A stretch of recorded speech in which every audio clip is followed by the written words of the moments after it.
You Do You.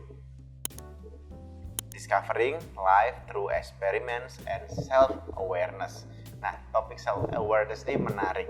Ada sebuah penelitian dari Dunning-Kruger effect yang disebut namanya Dunning-Kruger effect, Kruger atau Kruger, saya nggak tahu bacanya gimana.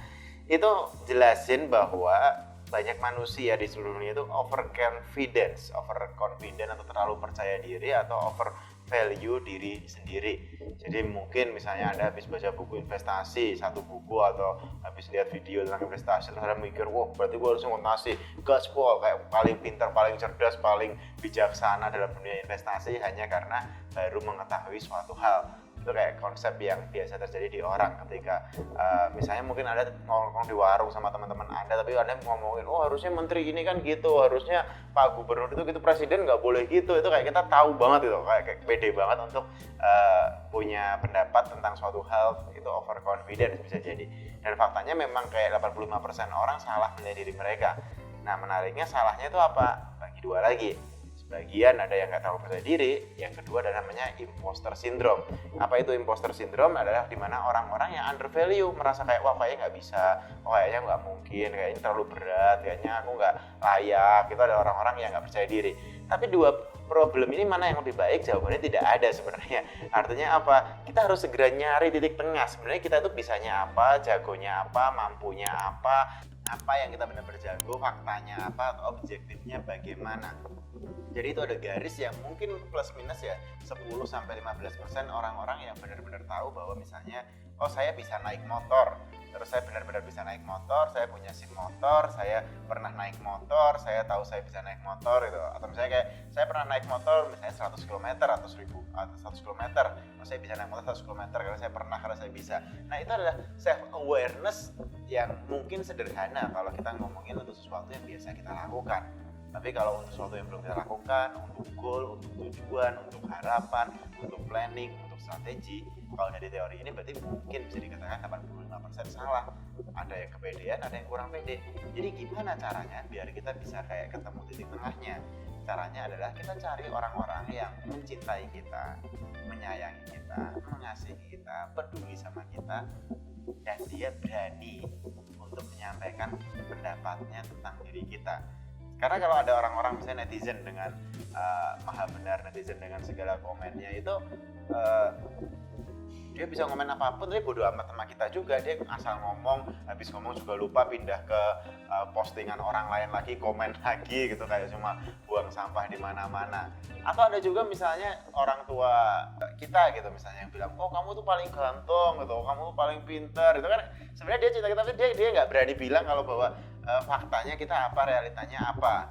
Atau bos kita yang benar-benar cuma ngeritik doang, misalnya ada kalau bos otoriter ya ngeritik, wah kamu tuh goblok, kamu itu nggak perform, kamu tuh nggak becus gitu. Itu juga nggak oke, karena dia nggak peduli sama kita. Jadi kita harus semua orang yang peduli sama kita, tapi bisa kayak objektif atau lebih pintar dari kita untuk ngasih feedback ke kita apa yang kita lakukan. Dan feedback ini basically kayak pemain atlet yang punya coach, kita butuh kayak orang yang bisa ngelihat dari samping, lihat dari atas mungkin, atau kayak lihat dari belakang, bahkan dari depan kalau perlu, tentang apa yang kita lakukan dan kasih feedback yang konstruktif.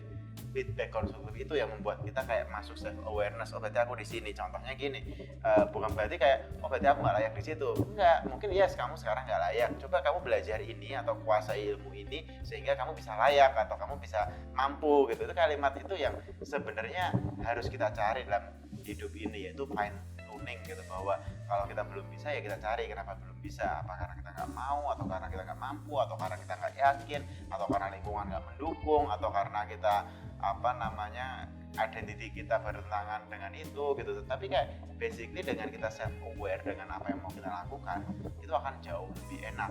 Contoh misalnya, wah aku tuh mau ke luar negeri gampang beres, pokoknya langsung gas, mau kemanapun juga bisa gitu. Tapi jangan-jangan kita bahasa Inggris saja misalnya belum bisa, atau mungkin kita kayak bikin dokumen aja, nyiapin dokumen aja nggak mau gitu, atau misalnya kita bisa butuh TOEFL atau IELTS, kita nggak punya itu atau nggak tahu sekolah kita berapa. Tapi basically kalau kita ketemu orang yang dia sayang sama kita, peduli sama kita, tapi dia bisa ngasih constructive feedback itu bakal kayak seru banget hidup kita, dikelilingi oleh orang-orang yang bisa kayak ngasih masukan yang cerdas, ngasih masukan yang tajam, dan kayak bikin kita jauh lebih baik karena dia berani mengungkapkan pendapat, berani kayak nyampaikan bahwa Anda tuh harusnya misalnya ada sebagai kita, oh maksudnya diet dong, oh terusnya olahraga gitu, bahaya nih kalau terus naik berat badannya gitu. Itu kayak aku senang banget malah dibanding kayak orang yang oh apa-apa gemuk yang penting sehat, atau ada orang yang kayak apa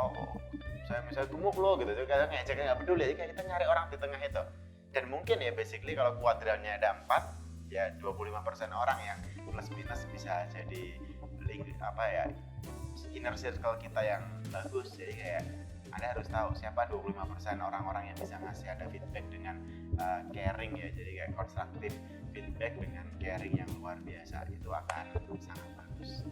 Thank you.